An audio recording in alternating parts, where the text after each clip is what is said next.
bits and pieces while we maybe get the first few questions lined up. Okay.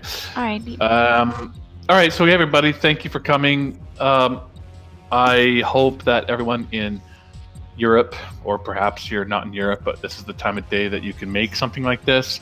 Let us know what you think about the two different time zones. I mean, I assume that everyone's pretty happy about that and pretty excited about us. I suppose from their perspective, sort of finally doing something for European time zones that we really haven't done in the past, and so it's our pleasure to try and do that. I guess just the only thing I think I want to say is there's no way we're going to get to all the questions today, right? I mean, there's some that are going to be pinned as ones to answer that we probably won't even get to, probably a lot of them. But this is just the first one. So I was doing the math this morning, there's probably going to be anywhere from like 12 to 15 different AMA days between here and the game's launch, right? There's going to be lots of these AMA sessions, and we're going to get to as many of these questions as we can. And there's going to be different categories. So today is general. There might be some questions that are so specific that we're going to say, let's hold on to that one until we do a specific AMA around that section of the game. But today is just really more of a general one, a kickoff one, take as many general questions as we can. And obviously between this one and the one that's going to happen at 6 p.m., there's going to be a lot of repeat, but that's fine. It's really, again, it's designed to be for two different audiences. We're not going to be doing specifically trying to make sure that we're not repeating ourselves this evening. In fact, repeating ourselves this evening at 6 p.m. I think is expected, and so that we can get the same information out to the other audience. But I'm sure there's going to be some unique questions between each one.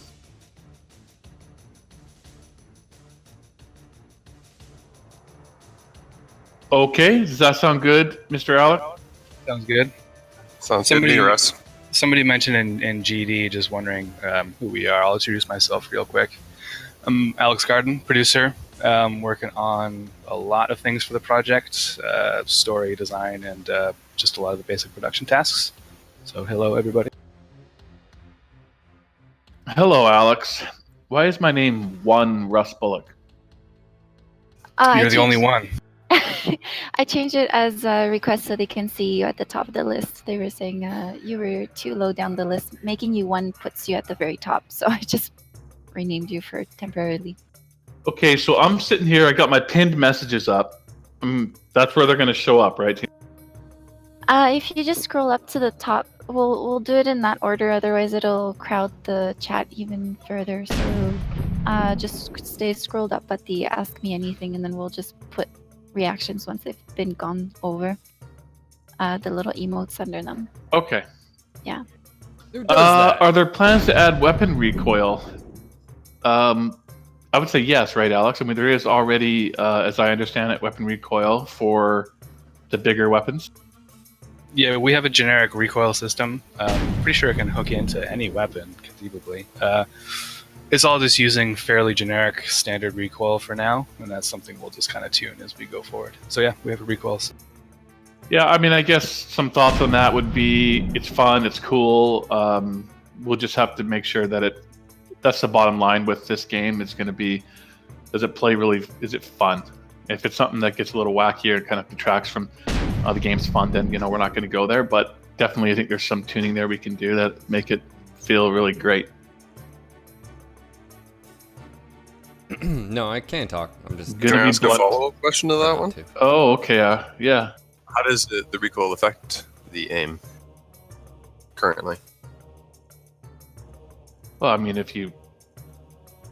It'd be more about follow-up shots. The intensity is to be determined. That's one of those things that Russ is kind of getting at, that sense of balance of fun and gameplay. And I think it's easy for a recoil system to become a little too intense. Fuck people. We'll be able to tune its impact on aiming, or even just the camera view, pretty well independently. Thanks, Matt. Thank you. Composite Armor says, "Going to be blunt here. Will there be any microtransactions in Mechwarrior?" There's none planned at this point, and if that sounds ambiguous, I'm not trying to be. I mean, our plan is to not have any.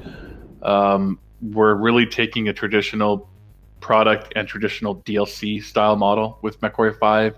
So that means you buy the game, you get everything that's in it, and there'll be DLC packs. And some of those would be, if depending on how much rope we have here with the Mechwarrior license, there's going to be, you could think of that as major type DLC packs, like expansion pack type stuff, all the way down to like, maybe there is a pattern pack or something that will add more content into your game, but it's not like there's not like an in-game store and an in-game currency and all that kind of stuff and taking transactions within the game. It's like, oh, I can go out to Steam or whatever platform you're on, and here there's a DLC pack. Some of them will be content based, some will be more expansion pack based, and you can choose to buy those or not. And so, and that's even kind of, post launch. Obviously, like we are laser focused on shipping the game, so there is almost no time and effort and energy being put into DLC packs. Like we're just focused on shipping the game. So hopefully that answers that question for you pretty well. Sorry guys, I'm trying to. There are two people in GD saying they can't hear us. Is that the case for everybody? Never mind. Moving on. Yeah, I'm not sure what we can do about that. Yeah, Are we we can- thinking that the whole masses can't hear us? Or you're just No, saying- no. The whole masses are currently telling us that they can hear us. So Yeah. Okay, so Maybe there's sound not- settings that they have to look into. I'm gonna jump on the next one, Alex. We'll just try to get through as many of these as we can. How will salvage work? Like HBS's BattleTech, where you need multiple parts, more like older Mechwarrior games, where if you perfectly cockpit a mech, you get a pristine mech minus a cockpit. Okay, so I'm gonna throw out a little bit of a disclaimer here at the moment and say, any answers we give in these AMAs, you should expect a possibility of something to change.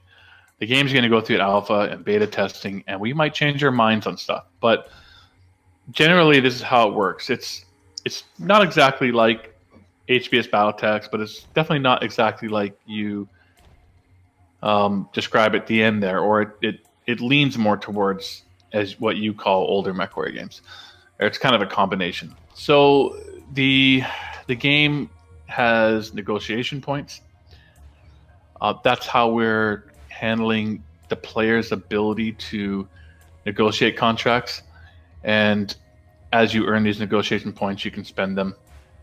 And you'll choose, your moments and your times when you want to, pump some of those into your contract negotiation. And that'll allow you to perhaps go for more salvage or, take your flavor of how you'd like to be rewarded, have more say in how you'd like to be rewarded, or perhaps the amount of salvage you can get. And then it kind of is similar to what HBS's BattleTech did in that, let's say you've negotiated, like 10 pieces of salvage, so you will be picking from a larger list. And then, but it's not, I don't believe our plan at the moment is to do this one third thing like BattleTech did. It'll be more about if you get 10 pieces of salvage, you can pick 10. And perhaps there are chassis on there that you can pick, like full chassis. But I would say also for balance reasons and pacing reasons and, running a player through an entire career, this is not going to be a system that's like easily gamed, like meaning just cockpit a mech and it's always going to be sitting on the salvage list. No, I would say the chances of the mech chassis being on the salvage list is more of a rare situation, and perhaps that will also be affected by negotiation points, but it won't be a situation where it's like really good players, you're like, this is great, I'm just cockpitting every mech I see and they're all sitting on the loot table. And we want to make sure that the economy balancing is good, and that means that you can't be able to game something like that. It's going to be more about what your reputation is, what degree of missions you're taking, how much negotiation points you spent, and the chances of maybe a chassis being on there being greater under certain circumstances, and then you can salvage it. So I hope that answers that. But anything you want to add to that, Alex? no, not really. That covers it, I think. Well, let's leave this modding question for a future modding AMA, just because I want to be more certain on that. We'll get, you know, we're going to have more themed ones in the future, and I want to make sure we have the proper people answering some of these. I'm not the best person answering the modding support. That'll probably be Brian. Will we be seeing mechs that aren't in MWO yet, such as the Dervish Clint or more of the unseen like the Crusader? No.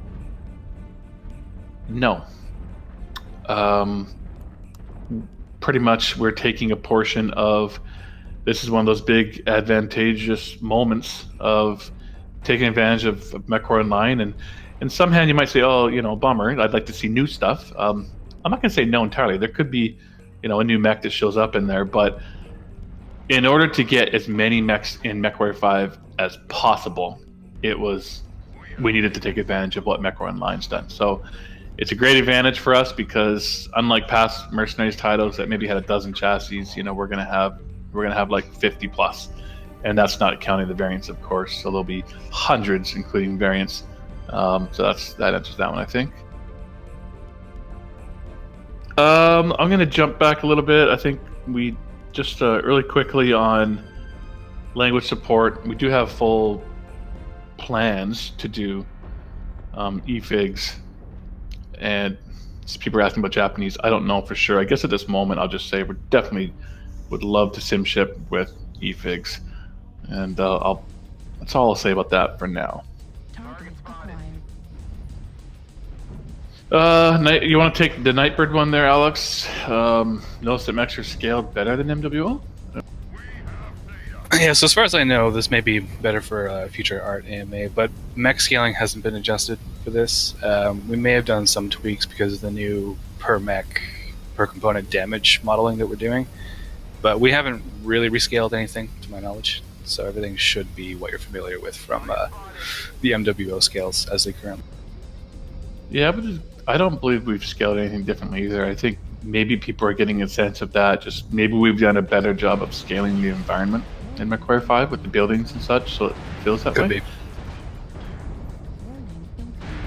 We can talk a little bit about Mechwarrior 5 difficulty. He's asking about AI shooting accuracy, movement, twist behavior. I'm going to let you answer some of this, Alex, but I'll say that some of this, I think this is an area where things could change a little further, but the notion is, of course, that the game gets harder as reputation level gets a lot higher. I don't know that we've yet decided if the game will actually have difficulty levels beyond that, like if you're going to be able to choose, you know, extreme difficulty or beginner difficulty. It's a concept that's a little less common nowadays than it used to be once upon a time.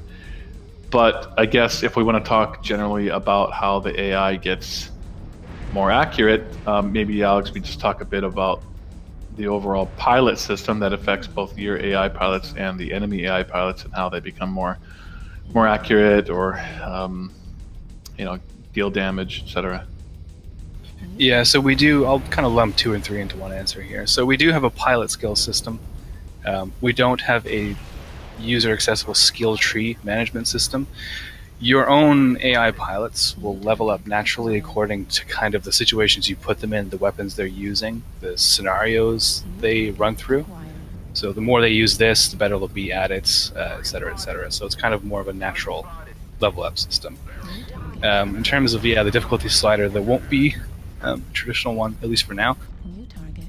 In terms of other AI, like enemy AI, there are tunables like accuracy, their ability to, mitigate or avoid damage, their efficiency with weaponry. So it's pretty comprehensive. And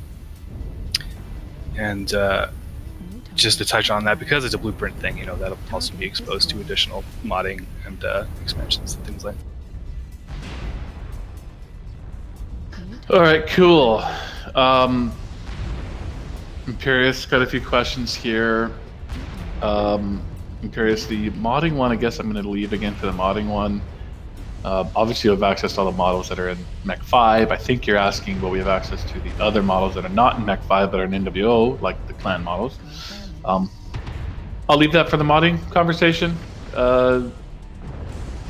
colorblind options. How's the paper doll changes going as discussed from MechCon? I think Imperius is referring to some suggestions he made on essentially more of a HOTUS armor counter type details in the paper doll. I don't know about this. Like I think I want to just try to keep one thing in mind. This is not a PvP game. You know, this is not something where, you know, we're looking at the most finest details of min-max bouncing.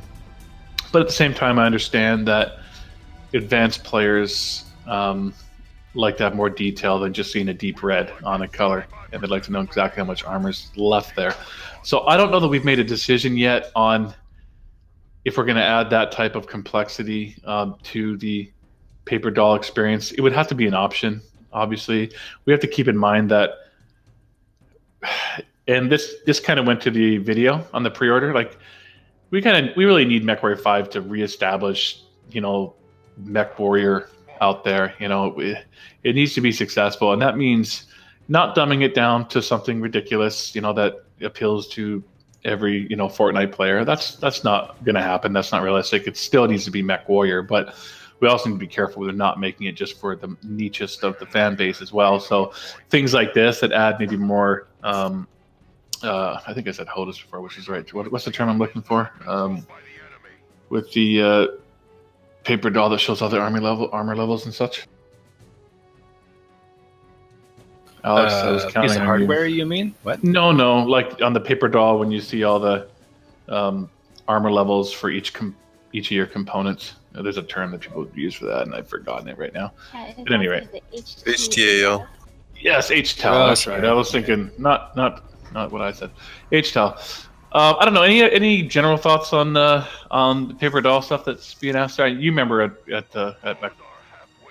Yeah, so to give some insight into what Imperius is suggesting there for everybody else, that when we got off for the stage demo in the sim pods, I felt my phone buzz, and I opened it, and Imperius had just literally minutes after the sim pod sent me a mock-up that he did, I assume on his phone, of his suggested changes for how to better convey damage states, not relying on color, which was really interesting.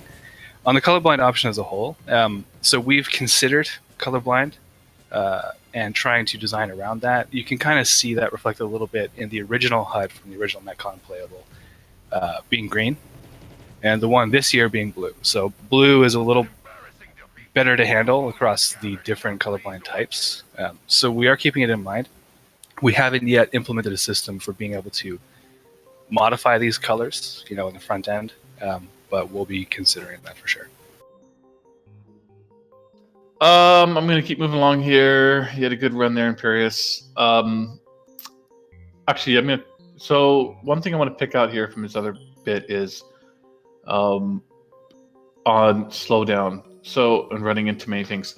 I know there was a lot of comment on the MechCon demo videos, the MechCon trailer, about how the mechs seemed to be carving through the buildings like they were like butter. And yes, the answer is we actually have a full slow field system that we've developed. So essentially every destructibility object has a slow field attached to it, and that slow field can be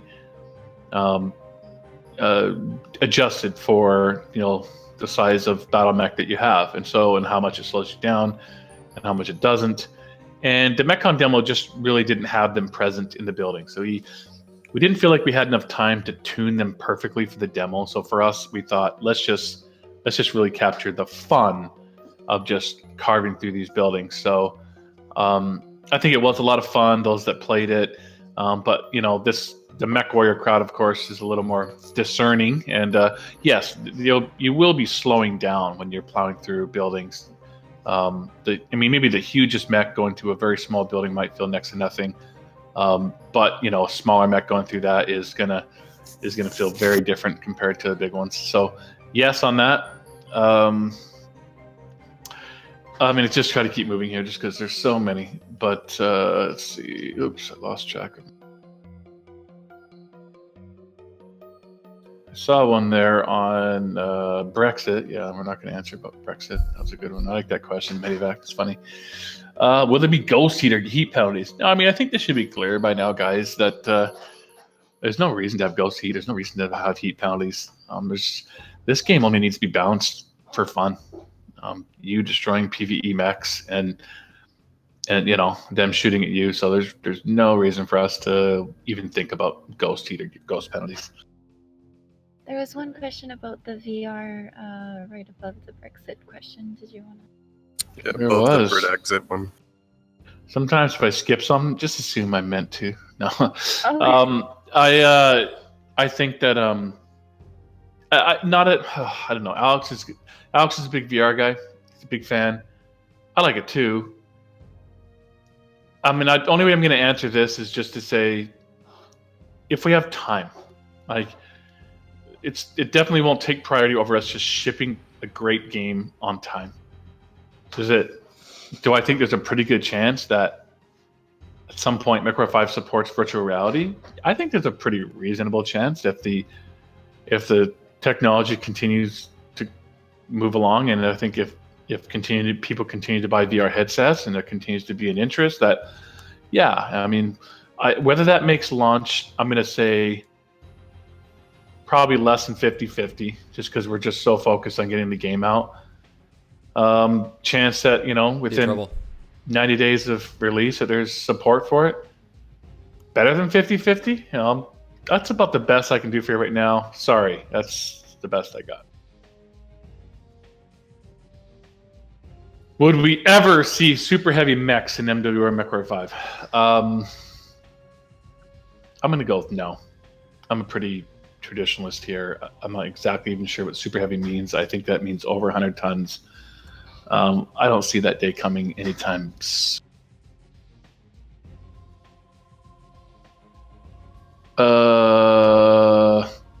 Alex? Pick one. Kind of role-playing elements will there be, and how in-depth will they be for us? Kyle. It's an interesting question. So probably not role-playing elements in the way you might be thinking. It is the story is a focused, multi-mission campaign, and then in addition to that, there's just the general mercenary life of fighting and living in the inner sphere. So there will be a concept of choice in terms of the contracts and the types of contracts you take and the the way you approach a situation, whether or not you may choose to side with side A or side B, and if side A is scrappy, on the edge civilians, and side B is a less than moral mining company. It's a choice you'll be able to make, and we'll be trying to reflect some of the impact in that in terms of how our company develops and how the player experiences the rest of the world. But that's as far as we can commit to that for now, I think. Clans by end of product life, yes or no? I mean, to me, this all just comes down to product success and lifespan, and it's impossible for me to answer right now. We'll have to see. But if I have it my way, absolutely. I mean, maybe this is, you could start naturally looking at what the first expansion pack might be if, this initial game ends at the year 3049. So, I mean, I really hope so. I think I guess you can take that answer as being that's what we want to see. And we're just have to get this product out and hope that it justifies, success-wise, that we can continue on or that we're allowed to continue on. So for now, we just need to ship this game and do the best job we can. And then, the rest will follow.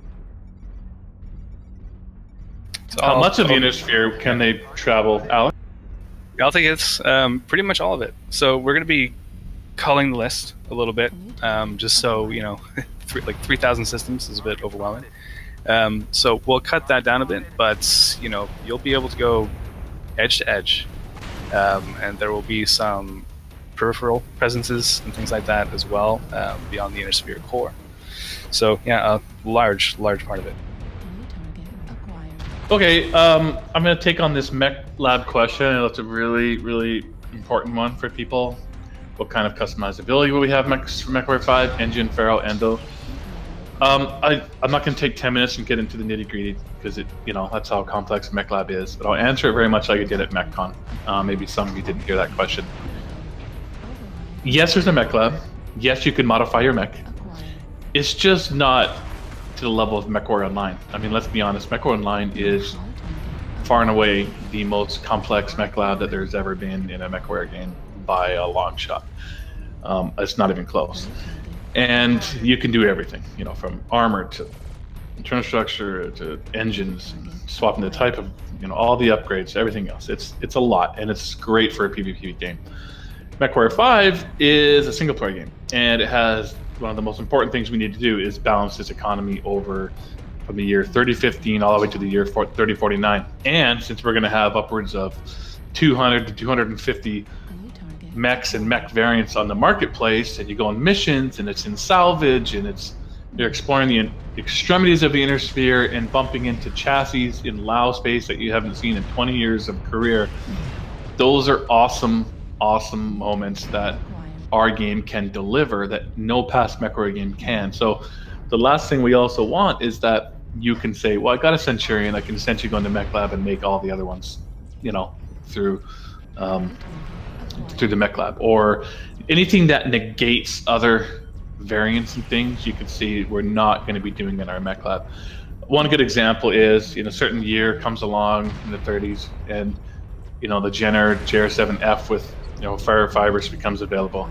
That's got to be a thing. We don't want it to be that you took your regular Jenner and just put ferro fibers on it.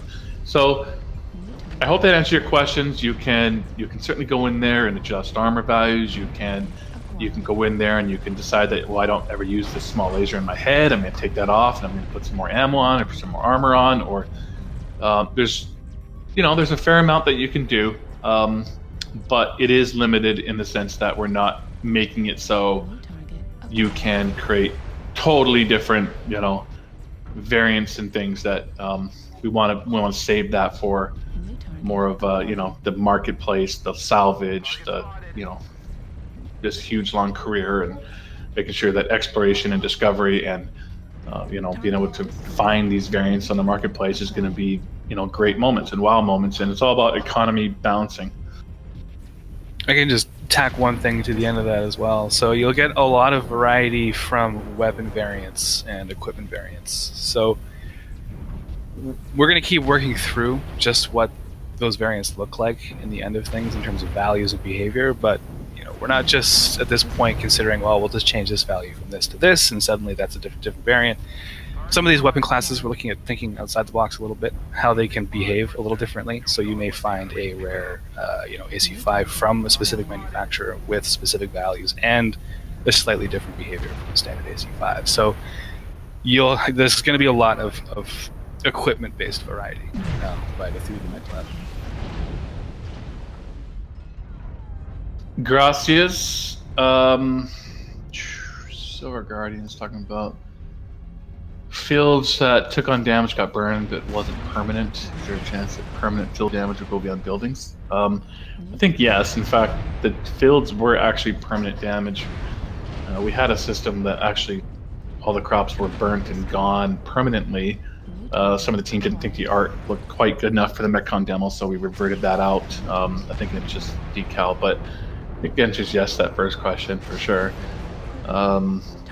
And I don't think we've decided upon whether mechs will go critical or not. I think we're still open to it. We certainly would not make everything go critical, but I think that's something that we're going to put on the list as definitely something that we want to explore if we have time.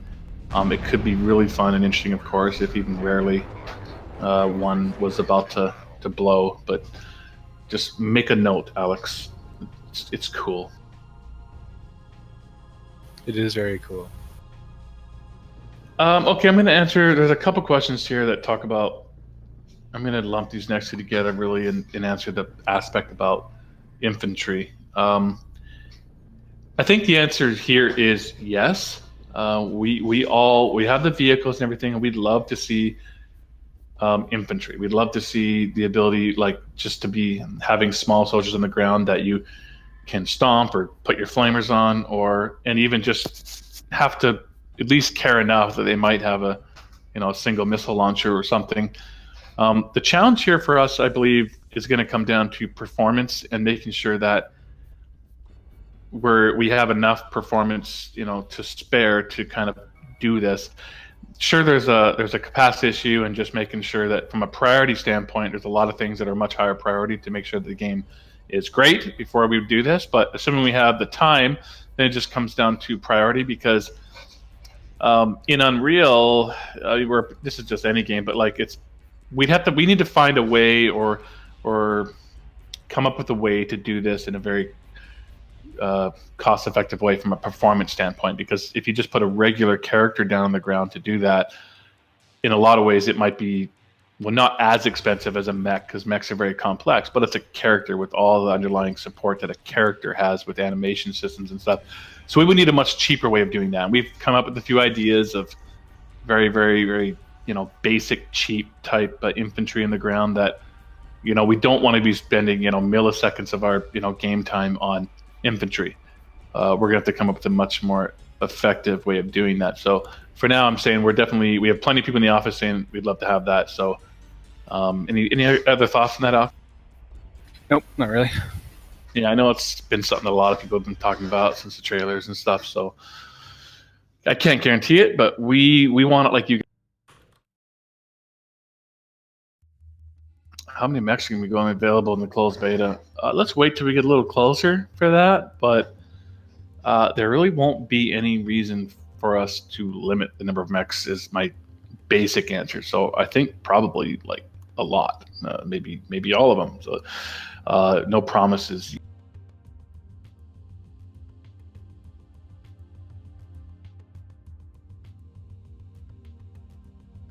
It's too early to answer that question on DLC.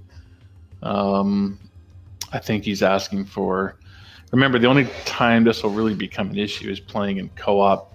And then he's also asking about how to introduce mechs into the game or vehicles. Well, I mean, post-release, again, it's a little early to say, but some will come to official DLC packs that may cost money. But there's every chance, of course, that some stuff will just be patched in as free DLC. So we're still a number of months away for us to be able to answer those questions that well. Steam Workshop support for modding, yes. Leave that for the modding AMA, but yeah. How will Mechwarrior 5 interface with MWO, Alex? It will not. That's correct. It will not. These are two completely different games. They use completely different engines. CryEngine, Unreal. One's a dedicated PvP multiplayer game with an advanced, like client server infrastructure. The other is a single-player game with some peer-to-peer support for PvP, at least on initial release. So there's really no interaction between the two, other than they share a great community. And if you pre-order Mechwarrior 5, you get all sorts of great content to take over to MWO. And really, we're covering all the bases here. You're going to have a great PvP game to play, and you're going to have a great single-player game to play, and you're going to have some co-op aspect to play as well. So that's how we see it at the moment. And, the future, who knows what the future holds for Mechwarrior 5. Obviously, it's going to be an incredible base that we can build off of should, things be successful and we get to do that. So, I don't know anything about track IR. So I would say the track IR support is the same kind of qualifications we did for the VR questions. So remains to be seen. We want to, but can't commit just yet. And I think there's joystick. Go ahead. No, sorry. Go ahead. Joystick yaw sensitivity. Yes. I was going to say that there is quite a few things that will fall into a category of, yes, we're going to do that, but it might fall into post-release support. Initial priorities is to ship the core game as high a quality as we possibly can. But, within that first 90 release, post-release, there could be a number of quality of life style improvements and additions and things like that. And so some stuff are going to fall into that category. That's a good question. Will we be able to determine the protagonist's gender or gender identity?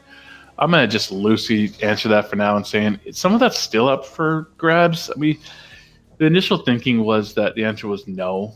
Like you have a name and you just kind of, but I think ultimately the player himself does have a story. Like you do have a backstory. You have parents, and there's this whole sense of history that will be explained, and you've seen some of that in the trailer and some of that in the demo. And so in some ways we're continuing to talk about this, but there's almost no reason not to just define the gender and name and everything completely, because there isn't like a character building process. Like you are the character. So there's really no reason or controversy around like just saying this is who you are, because we don't have to do some kind of like character building system anyhow. So I don't know, we're going to keep talking about that here, but this isn't really a thing in our game like it is in some. It's you have a name, you have parents, you have a backstory, you are who you are.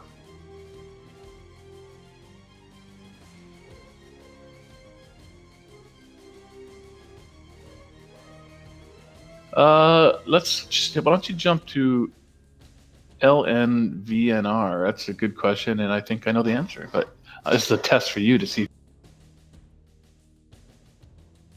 What? Where? Which one are you seeing? I'm not seeing.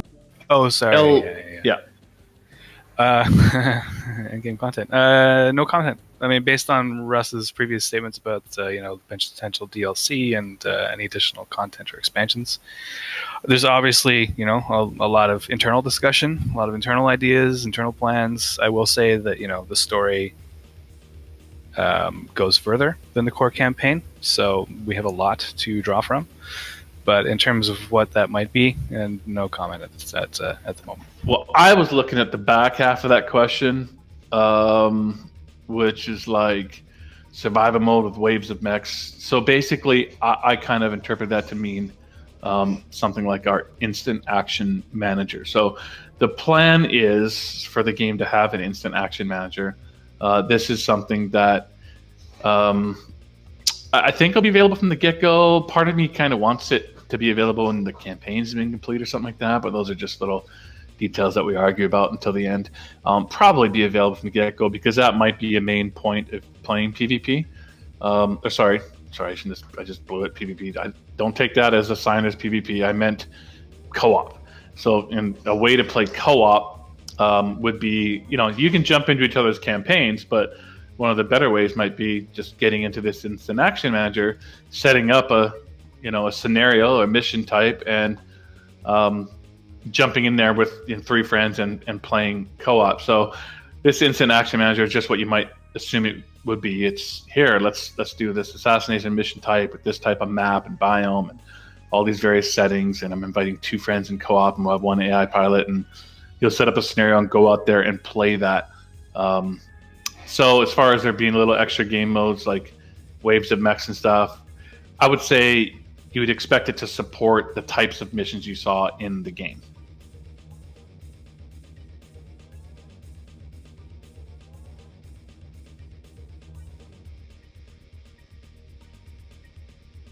Will Mechwarrior stay more of a mech sim type game and stay away from being just a mech shooter? That's really such a personal opinion type thing. Do you find Mechwarrior Online to be just a mech shooter and not a mech sim type game? If you do, you might feel similarly about Mechwarrior 5. I think it is true that Mechwarrior 5 feels a little bit more stompy, just because I think primarily that's because there isn't the extreme level of customizations happening where you're like just jacking your engines up and going to the skill tree and like changing mechs to be so much different from their base variations. And in Mechwarrior 5 they're much more like stock variants in many ways. You do some modifications to them, but they feel a little more stock in general. And we do things a little bit differently with how the animation systems work and how the stompiness kind of feels, and then of course the destructible buildings and the slow fields in those buildings. And so I think there is a general sense a little bit more of power being in a large stompy robot. But I think combat wise, It's a shooter. I mean, I think it feels. I would suggest it feels pretty much like Mechwarrior Online in that regard. I don't know if Alex you have a little more thoughts on that, but Mechwarrior has always been an action game, and I think Mechwarrior 5 is as well.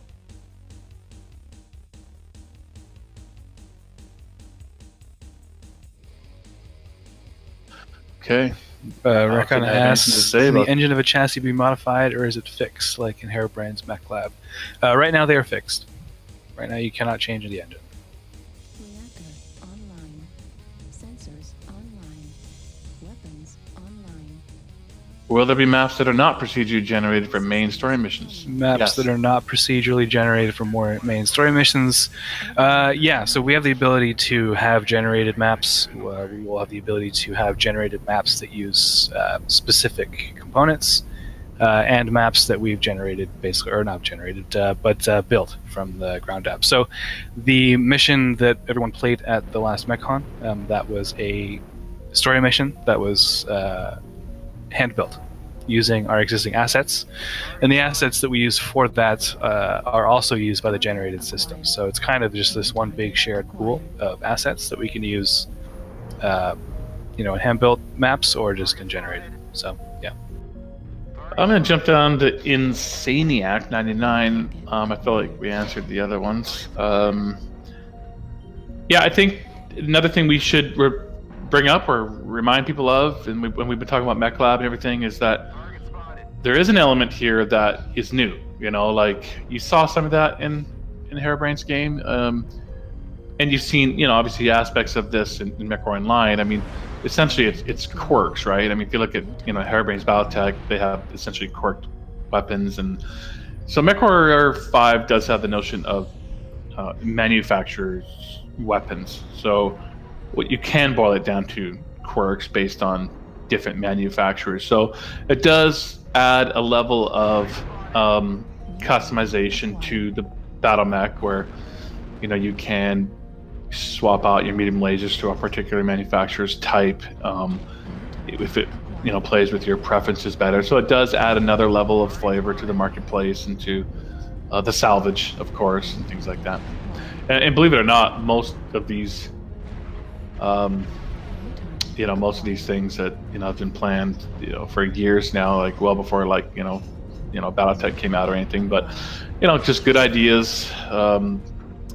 Minds think alike, and you will see some of those aspects in Mechwarrior 5 as well, so it gives a lot more flavor to your salvage, your mech lag capabilities.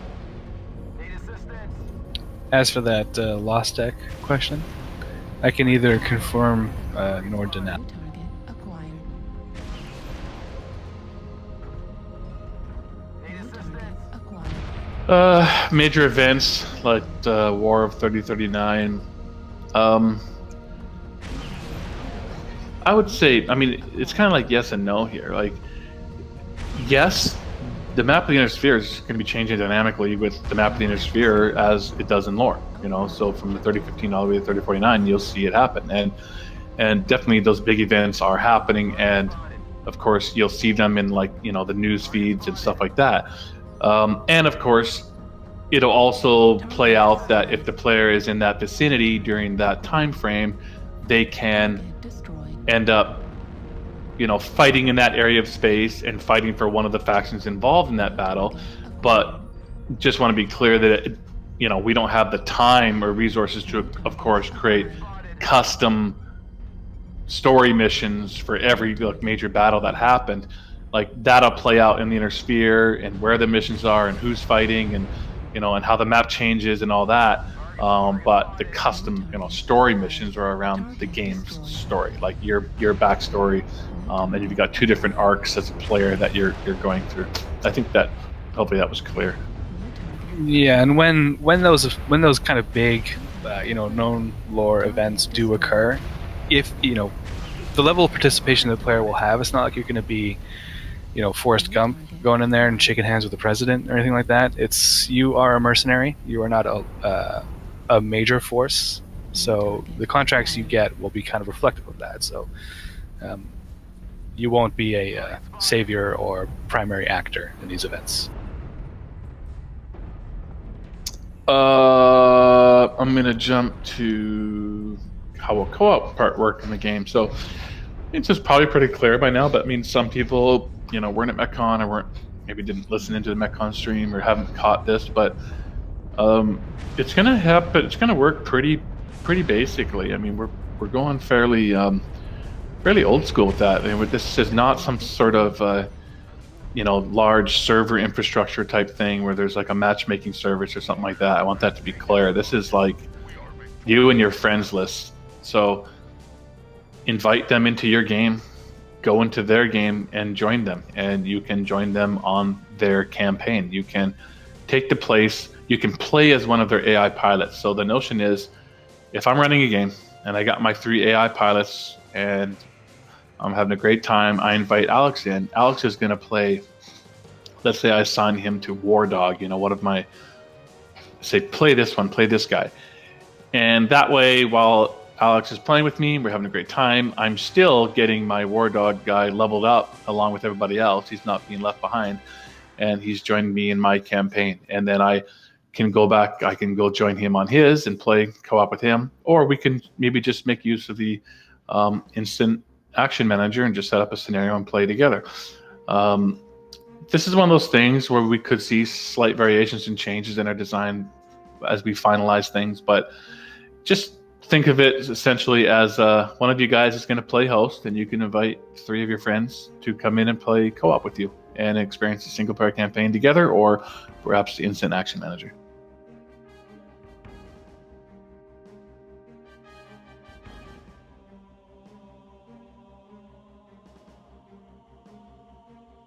I'm just reading a few guys. There's number 2 on Tiggy there. That one I think is answerable right now. There is a bit of a choice at the start. You can choose your starting location, and you can start in any of the 5 great houses of the inner sphere. Like, you can start within their space, and when you choose that, it does determine what your starting mech is and where those initial missions take place. So primarily it's where you are in space and what the starting mech is. So, again, what you'll start with for a mech, but also, what will be in the market around you, who you're fighting because of where you are in space.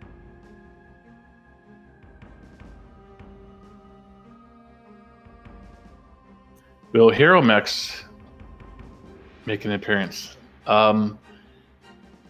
We have many thoughts and plans and ideas there.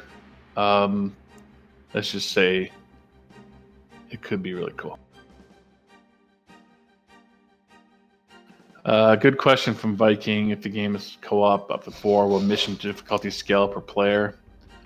Well, there won't be required number of people to complete, because the game is designed to always be completed with either AI pilots or co-op pilots. So the game, doesn't really matter to the game if it's co-op or AI. The mission can be completed with either. But you make a good point on mission scaling, or rather, difficulty scaling, because it was clear in our MechCon demo that it's obviously much easier, no matter how good and strong and great your AI logic becomes. Humans are much better, and so 4 players playing together and focusing down targets and stuff is going to be very powerful compared to having your AI teammates. So I think that's a problem that we still need to handle. That's on our list of we have all the capabilities within the pilot profile systems and the AI profile systems. We just need to, that is something that we're going to have to spend some time on, because we want the challenge there, of course, to be there when you play with your friends.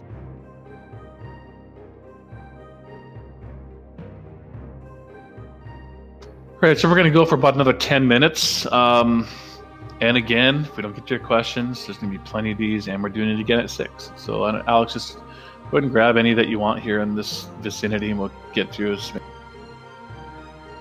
I'll just run through some of these. I'm going to answer Army of One there on the 3rd person.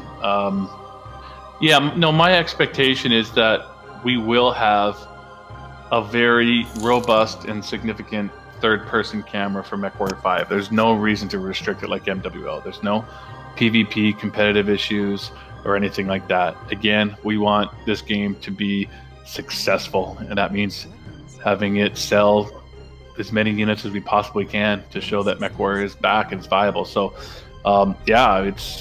there's no reason not to have a great third-person camera. That hopefully there's a whole generation of players, as you know, that would love that, and we just would try to make it play, as similar and as good as possible from that perspective. So it's still something we haven't tackled yet, but it's my plan to do so. Go ahead, Alec. Guai here asks, are we going to see mechs in the campaign mode that will use something other than stock loadouts? It would be great seeing a cicada and knowing that it's not instantly fodder. It would be great. No comment just yet. Dr. Smashy, how will time progression work in the campaign since it covers 3015 and 3049? Time marches on. Time is time. Time continues. Time is a significant resource in this game. The mech lab actions, the progression of the contracts, these things take time, and you'll have to manage how you use the time available to you. Night missions, yes. Do mechs have floodlights like in previous MW titles? Not yet, but we are looking into it. Ooh, that's awesome. Target acquired. Sorry, that got me excited. That floodlight sounds How awesome. much work is going into the Merc sim side of things?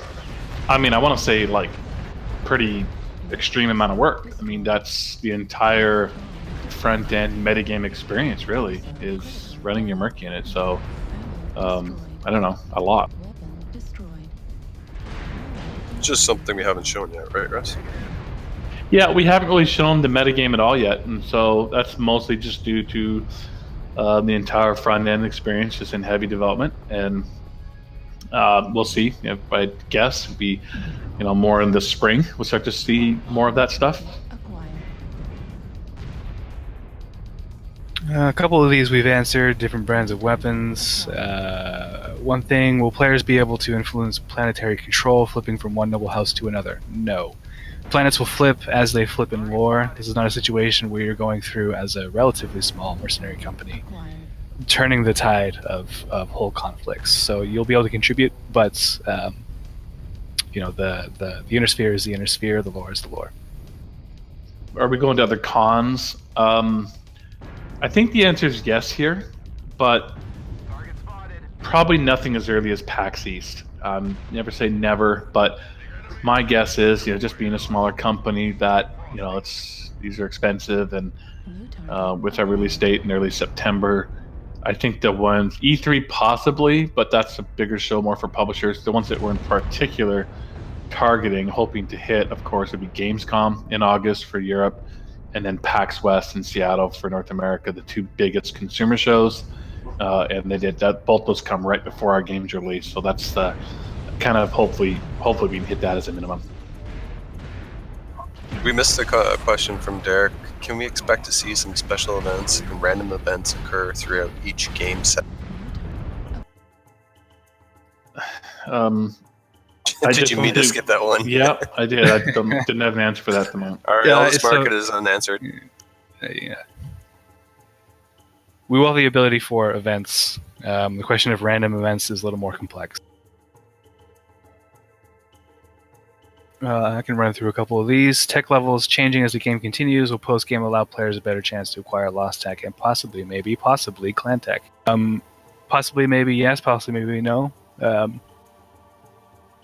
Quick, I'm blasting through these. Sorry, Alex. Yeah, go for it. How far along in development is the AI in the demo footage so far? Yeah, it's. I think that was still pretty early. In fact, I would kind of describe the Mechon AI as being the first iteration of something presentable, and I would say since Mechon, it's probably already 3 times better. Just give you a few examples of things they've added since Mechon. In Mechon, they mostly had one behavior of kind of a circle strafe type behavior.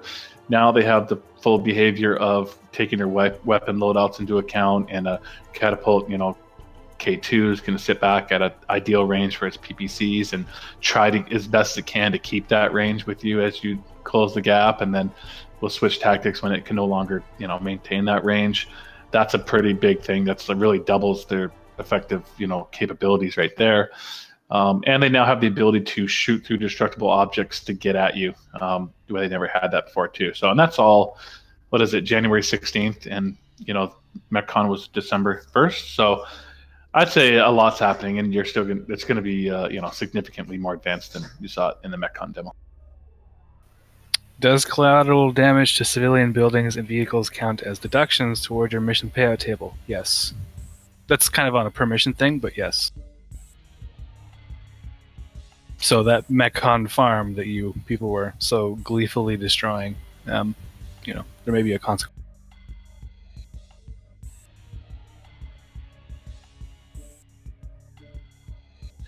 KG Supreme, are we basically going to let the world know what mechs are in there? I would say yes. We'll just, we'll milk it. There's no reason for us to just post a list, and we got like 8 months here to, keep everyone interested. So whether that's through the screenshots, as you say, or various methods, we'll just, whether it's the new trailer being posted or new screenshots being posted or something, we'll whittle away at that list, do our best to, always kind of show something interesting. At this point, between the demo and the footage and the trailers, and I'm not sure how many we've shown at this point. Is it 12 to 15? Maybe you guys know about at the moment, somewhere in there. But there's a bunch more we'll show you over time. Yeah, and given the timeline, 3015, 3049, there'll be a couple entries in that list that'll be interesting. So I'll say that much. Are the head hitboxes going to be compressed a la MWO? Now they are at the moment. Actually, I'm not even sure. Are they as compressed as they are in MWO? No, they're actually a little different. So yeah, I think it's we'll continue kind of tuning these things, but it's closer. So this person asks, are the head hitboxes can be compressed like MWO, or does tuned for fun mean a headshot is a headshot? So it's kind of closer to the tuned for fun area, because it's not PvP. It's that opportunity for the headshot is a little broader. Yeah, I think that answers it. Yeah, that's true. I mean, it's just not kind of goofy and too easily gameable. But yes, as you said. How would co-op work with mods? I mean, again, let's save that for the mod AMA, but my assumption is that you both have to have the mod. That's just the basic answer. But all right, so people are asking about minimum PC specs. I have got this question a fair bit. Trust me, we'd love to have posted those so everyone knows exactly what it'll be. Obviously, we're just a little gun shy. We still have a ways to go here. We still have a lot of optimizations to make. We want to be certain. So I understand there's a lot of people that maybe you're holding off for that, whether, to decide to pre-order or whatever, or make buying decisions. I appreciate that. We'll continue to think about it and, post something when we can. In the meantime, if you need to hold off and wait, totally understand. So one thing, just to follow up on the hitbox thing, Nico, one of our animators, big BattleTech fan, also, he says that the hitboxes are roughly larger by 50 to 100%. So definitely larger than MW. Okay, so let's stop. Otherwise, we could carry on forever.